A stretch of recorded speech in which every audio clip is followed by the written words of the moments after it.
Hola, ¿qué tal? Mi nombre es Melanie Guaita y este día hablaré sobre la evolución de la nomenclatura arancelaria. Primero empecemos con una pequeña introducción. Al inicio de la nomenclatura esta solo trataba de listas de mercancías que indicaban los gravámenes referentes a las mercancías enumeradas o a la mención de que estaban eximidas de tales gravámenes. Sin embargo, al ir apareciendo nuevos productos en el mercado bajo diversas denominaciones y diferentes características, las listas se volvieron inoperantes. Las referencias más antiguas se encuentran hace 5 milenios antes de Cristo, en los pueblos de Sumer, India. Estos pueblos fueron los primeros en imponer impuestos aduaneros a la entrada y salida de mercancías de su territorio. Cuando llega Alejandro Magno a las fronteras de India, conoce estos impuestos y tiempo después lo establece en Grecia, bajo un impuesto fijo del 2% sobre el valor de las mercancías.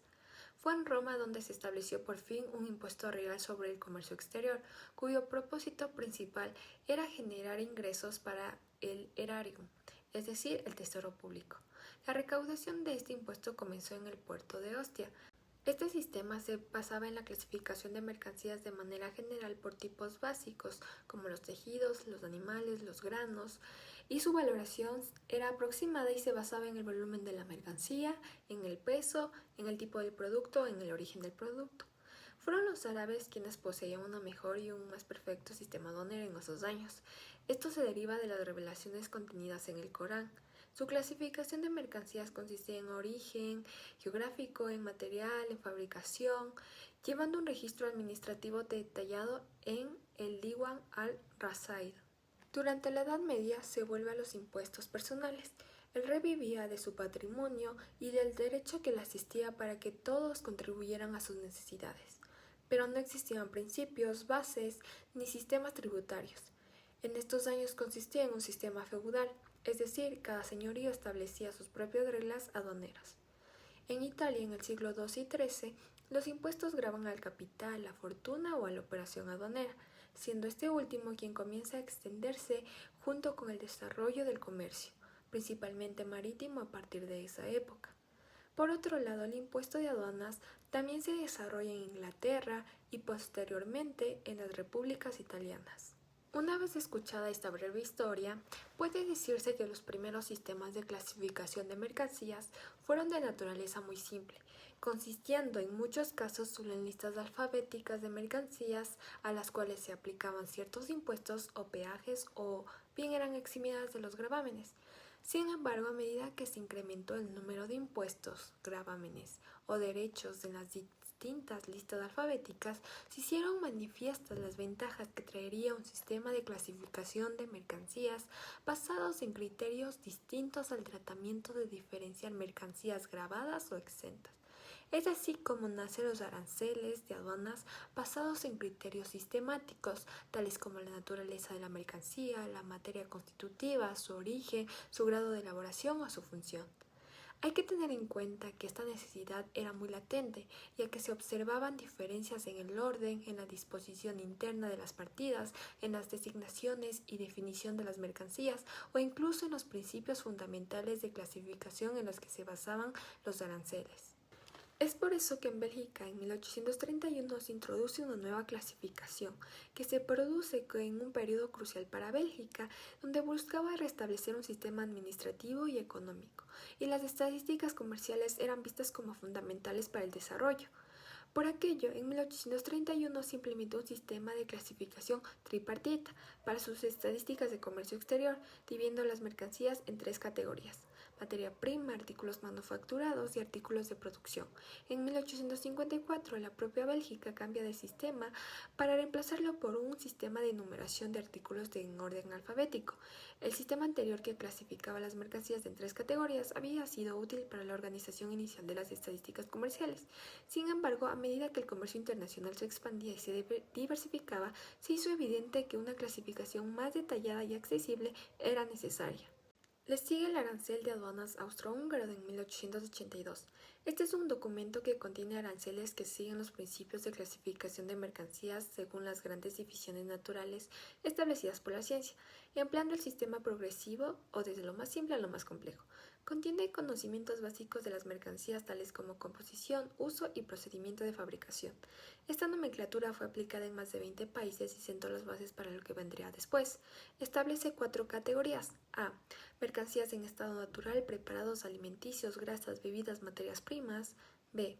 Mercancías de la industria química, metales preciosos, monedas, maquinaria, materiales de transporte, relojería, objetos de arte. C. Drogas y productos de perfumería, industria textil, papel, cuero, pieles, piedras y metales. D. Productos que no están comprendidos en otra parte del arancel. Otro punto importante a tratar es el proyecto MCAMBE, que surgió de una necesidad de crear una nomenclatura internacional aceptada por la mayoría de las naciones que permitiera comparar los datos estadísticos de comercio exterior. Este proyecto, estructurado según criterios científicos, consistía en una clasificación de 5 categorías: animales vivos, bebidas, productos alimenticios, materias primas o con preparación simple y productos manufacturados. Su aplicación consta de un apartado final con la expresión otros, que incluye dentro de algunos grupos de mercancías sin estudio las mercancías grupales no citadas con antelación. Le sigue la nomenclatura común de mercancías de 1913. Fue una nomenclatura aprobada después de haber sido propuesta por delegados de la Conferencia Internacional de Estadística Comercial, mediante la Convención de Bruselas. Fue el primer intento de lograr la unificación de las clasificaciones de estadísticas y aduaneras. Se creó con fines estadísticos, pero también fue usado como nomenclatura arancelaria. Agrupa las mercancías en 5 divisiones que se pueden observar en los lados del video. En 1937 nace la nomenclatura de Ginebra formulada por la Conferencia Económica Mundial. En esta nomenclatura se incluyeron además un conjunto de reglas particulares, disposiciones preliminares, notas generales relativas a las secciones, capítulos y notas a las posiciones principales o las suposiciones. Aunque no logró una normalización completa, fue un paso importante hacia la creación de sistemas más integrados. En 1938, finalmente se creó una lista mínima de mercancías para las estadísticas de comercio internacional y de esta manera se desarrolla una nomenclatura estadística.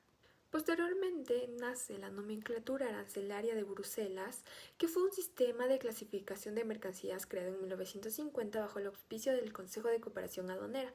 Su objetivo principal era unificar las estructuras arancelarias entre los países europeos, que hasta ese momento aplicaban criterios nacionales diversos, dificultando así la descripción y el comercio de productos. Utilizaba una estructura basada en partidas o posiciones de 4 dígitos. Cada partida representaba un grupo específico o mercancía, facilitando su identificación y clasificación. Este sistema no solo servía para la recaudación de aranceles, sino también para la elaboración de estadísticas comerciales y la regulación del comercio internacional. Después nace la clasificación uniforme para el comercio internacional. Es un sistema de clasificación de mercancías adoptado por la ONU que busca facilitar la recopilación y comparación de estadísticas comerciales a nivel mundial. Su aprobación inicial se llevó a cabo en 1950 y ha pasado por varias revisiones para adaptarse a las necesidades cambiantes del comercio internacional. Nomenclatura del Consejo de Cooperación Aduanera. Esta será la base para la estructura del sistema armonizado que vendrá después. Es una nomenclatura emanada del Consejo de Cooperación Aduanera previa a la del sistema armonizado y proveniente del cambio de denominación de la nomenclatura arancelaria de Bruselas. En 1945 surgió la necesidad de tener una nomenclatura aduanera uniforme que asegurara una clasificación simple, precisa, sistemática y unificada para todos los países, por lo que se establece una estructura. Su unidad clasificatoria estaba dada por 4 partidas. Esta nomenclatura estaba dividida en 21 secciones, 99 capítulos y 1098 partidas. Contaba también con 4 reglas generales de clasificación y notas legales para definir el alcance de una sección y o capítulo. Por último, el sistema armonizado de codificación y designación de mercancías. A finales de la década de los 60, los integrantes del comercio internacional sintieron la necesidad de racionalizar y armonizar los datos y codificaciones contenidos en los documentos. Bajo la tutela de la Organización Mundial de Aduanas, se constituyó en el Consejo de Cooperación Aduanera de Bruselas una nueva nomenclatura arancelaria internacional que entró en vigor el 1 de enero de 1988. Después de su publicación, el sistema armonizado ha sido modificado en 6 ocasiones y entró en vigor la más reciente en 2017.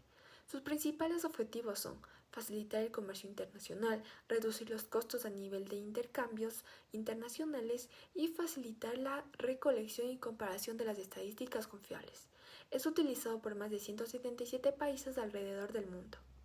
Muchas gracias.